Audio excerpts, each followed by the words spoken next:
Donc après avoir discuté des paradigmes ainsi que le rapport important dans l'évolution et le développement de la pensée infirmière, nous allons maintenant traiter les écoles de la pensée infirmière, et qui sont au nombre de 6.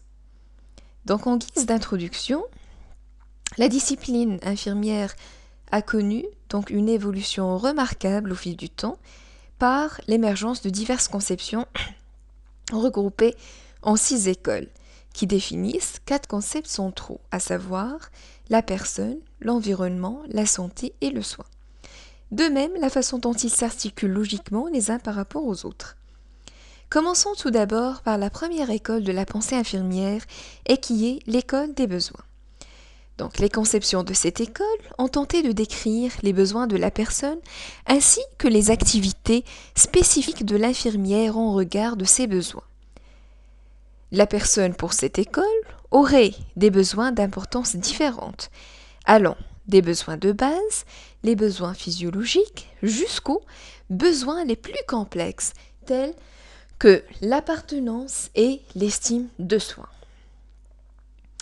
Selon ces conceptions, le soin serait centré soit sur l'indépendance de la personne relativement à la satisfaction de ses besoins fondamentaux et ou bien sa capacité d'exercer des autosoins. Dans cette école, nous allons traiter 2 conceptions philosophiques. D'abord, l'indépendance dans la satisfaction des besoins fondamentaux de Virginia Anderson. L'époque et l'orientation de la conception ont été donc vers 1955 jusqu'à 1958. La conception a été influencée largement par la hiérarchie des besoins de Maslow. La pyramide de Maslow, que je vous invite à faire une petite recherche pour mieux la comprendre, c'est une pyramide qui a tenté de hiérarchiser les besoins humains, allant, comme on a dit, des besoins physiologiques vers des besoins des plus complexes et qui sont souvent de nature psychique subjective. L'accent a été mis sur les aspects physiques et médicaux des soins infirmiers, et puisque l'école s'inscrit dans le paradigme de catégorisation, comme on l'a déjà vu, ça serait une école qui, dans la conception de soins, est beaucoup plus fonctionnaliste, et l'orientation dominante est la maladie, avec peu de considération pour le malade en tant que personne. Et comme on l'a vu, dans le paradigme de catégorisation, on a dit que l'accent ou bien l'attention, ou bien la pensée et la vision des choses a été beaucoup plus orientée vers comment on pourra développer les techniques chirurgicaux, les techniques infirmiers, les techniques médicaux. C'était beaucoup plus axé sur le côté technique et biologique des soins. Donc Virginia Anderson va nous proposer 14 besoins fondamentaux qui, selon elle, sont communs à toute personne, qu'il soit malade ou en santé. Donc allant de la respiration normale vers l'élimination, vers le sommeil et le repos, jusqu'à l'apprentissage, la participation à des activités récréatives, la découverte et la satisfaction de la curiosité. C'est en quelque sorte l'inspiration de la pyramide d'Abraham Maslow. Donc Henderson envisage le besoin comme étant une nécessité plutôt qu'un manque. Et lorsqu'il s'agit d'une nécessité, on fait tout pour qu'on puisse satisfaire cette nécessité-là dans la mesure du possible. Et comme on a dit que ces écoles ont traité les 4 concepts centraux, également Virginia Anderson va le faire. Et commençons par la personne.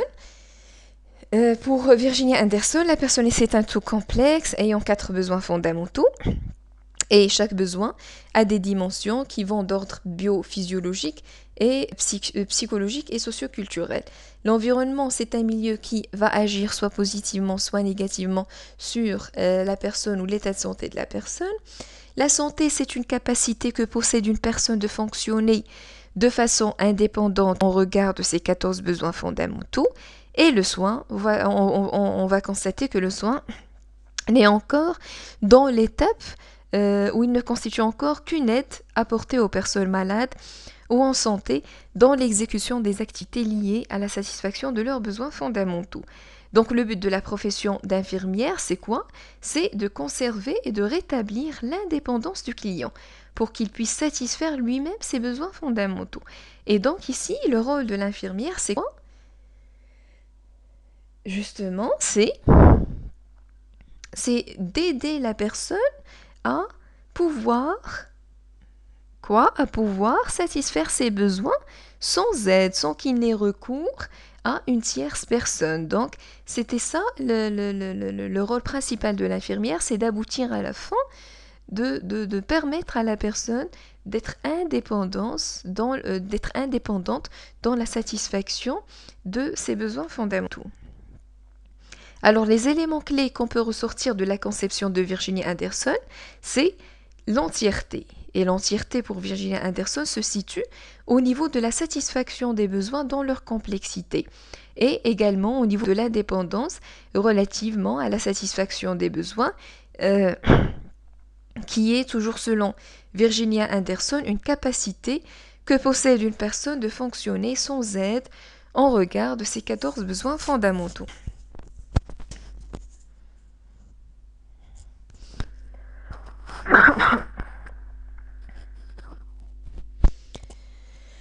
Pour les besoins fondamentaux, on les a déjà cités. Et pour les besoins spécifiques, donc ce sont les besoins non satisfaits qui sont reconnus par l'infirmière et pour lesquels ils constituent une source de difficulté identifiée. Donc l'entièreté pour Virginia Anderson, c'est d'arriver à permettre à la personne de satisfaire ses besoins dans leur complexité et donc de retrouver une certaine indépendance relative à cette satisfaction-là. Également les besoins fondamentaux et les besoins spécifiques. Pour la démarche de soins, selon Virginia Anderson, il s'agit tout d'abord d'identifier les besoins spécifiques ou bien les besoins en déficience, ainsi que les sources de difficultés qui leur sont reliées. Par la suite, lorsque l'infirmière va identifier les besoins en déficience, elle va faire quoi? Elle va intervenir en remplaçant, en complétant, en substituant, en ajoutant, en renforçant et en augmentant la force, la volonté ou la connaissance de la personne. Et par la suite, c'est l'évaluation. Donc, lorsqu'il va intervenir en agissant sur le déficit, sur le besoin en déficience, elle va par la suite évaluer si elle a atteint le degré de satisfaction chez le patient en relation avec ses besoins fondamentaux, ou bien si il a pu retourner à l'indépendance, sinon c'est mort paisible et avec dignité.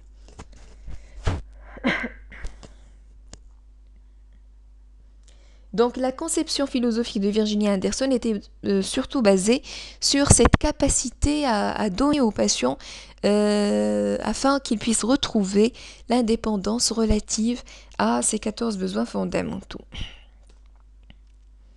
Pour la deuxième conception philosophique, il s'agit de l'auto-soin de Dorothée Orem. Alors, pour l'époque de l'apparition de cette conception, elle va de 1950 à 1975, où l'orientation infirmière a connu son apogée. L'orientation a été marquée par l'émergence des programmes sociaux ainsi que le développement des moyens de communication. Et ce paradigme, il a inspiré l'orientation vers la personne.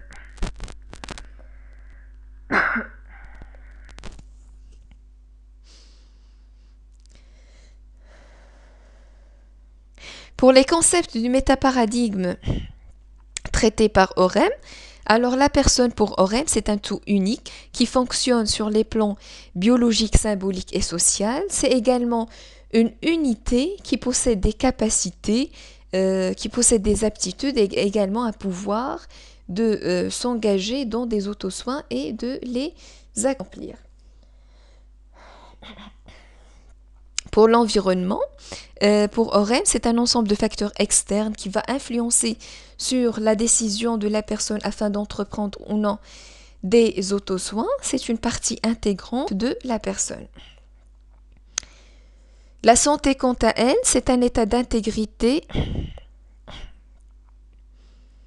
des parties du système biologique et des modes de fonctionnement biologique, symbolique et social.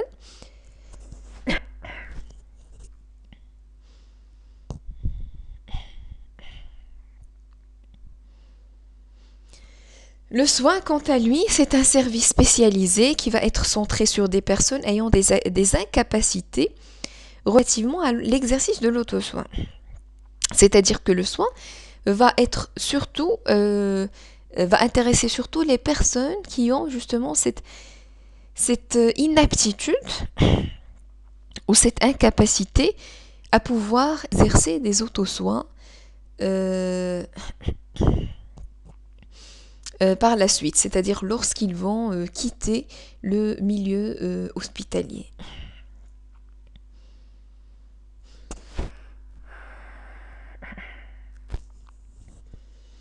C'est également une aide que l'infirmière va procurer à la personne pour qu'il puisse surmonter ses limites dans l'exercice de ses autosoins.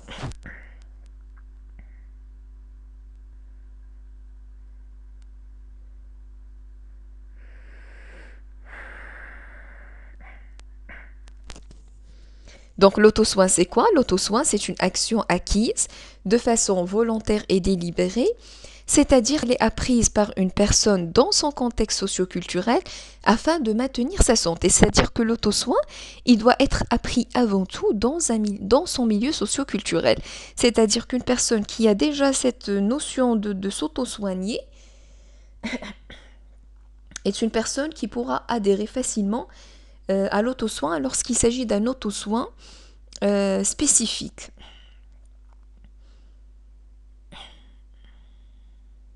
Par exemple, on n'a pas toujours recours au médecin pour s'auto-soigner. Par exemple, si notre tête nous fait mal, on ne va pas aller jusqu'au médecin. On pourra donc nous procurer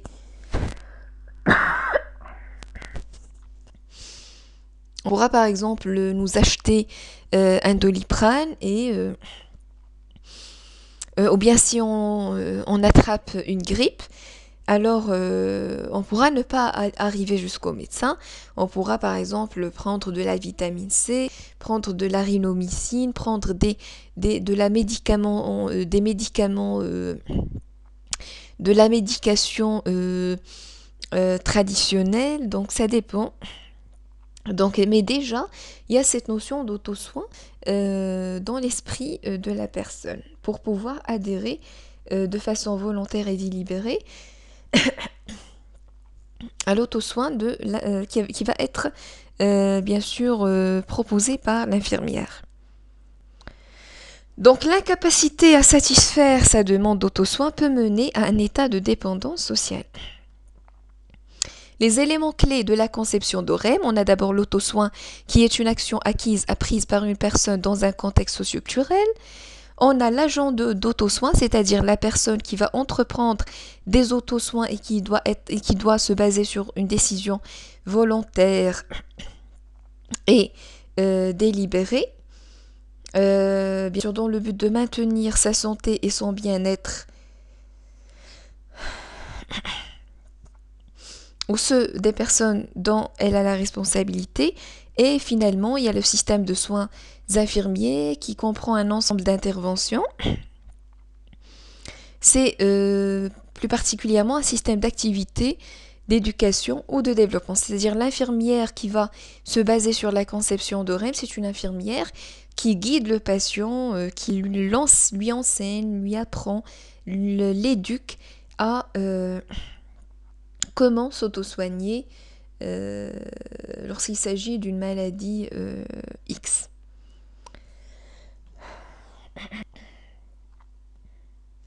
Par exemple, les malades diabétiques, on leur apprend à comment s'injecter de l'insuline, à comment évaluer le degré de l'insuline dans le sang. Donc c'est pratiquement la même chose pour les autres pathologies. Donc pour la démarche de soins selon OREM, il s'agit tout d'abord d'évaluer les capacités de la personne en identifiant les déficits.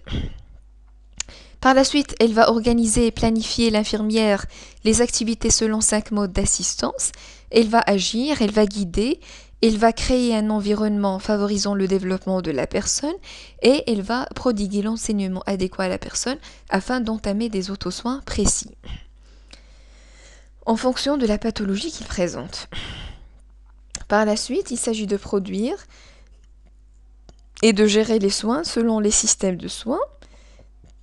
Et finalement, elle va évaluer l'intégrité des modes de fonctionnement sur les plans biologiques, symboliques et sociaux. Donc en guise de conclusion, la conception de l'école des besoins tout en accordant une place importante à la maladie et aux problèmes de santé, elle marque un point de départ d'un centre d'intérêt spécifique à la discipline infirmière, celui d'une orientation vers la personne. C'est-à-dire que cette école qui s'est inscrite au niveau du paradigme de la catégorisation, elle a constitué également le premier pas vers le paradigme de l'intégration. Surtout avec la conception d'OREM, on constate qu'on commence donc à intégrer la personne au niveau du soin. Donc j'aimerais bien vous partager avec vous une petite expérience que j'ai vécue lorsque je pratiquais. Donc je recevais une patiente qui présentait une pathologie relative à ma spécialité. En même temps, elle avait une pathologie biologique concernant une allergie pour la farine. Donc cette patiente, elle était jeune d'âge et pourtant elle était très organisée en matière de régime alimentaire. Elle s'auto-soignait. Donc, elle organisait son temps, elle organisait ses aliments de telle sorte à éviter tous les aliments qui contiennent des substances contenant de la farine pour justement ne pas tomber dans le malaise de son état de santé et pour qu'elle puisse se procurer un bien-être continu et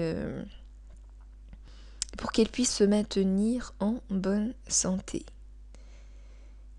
Donc, et ainsi prend fin notre exposé sur la première école, qui est l'école des besoins. Donc, si vous avez étudié déjà le module de la conceptualisation des soins, donc vous n'aurez pas de problème à comprendre l'école des besoins, puisque c'est une école qui a été largement explicitée dans le module de la conceptualisation des soins. On va maintenant entamer la deuxième école de la pensée infirmière.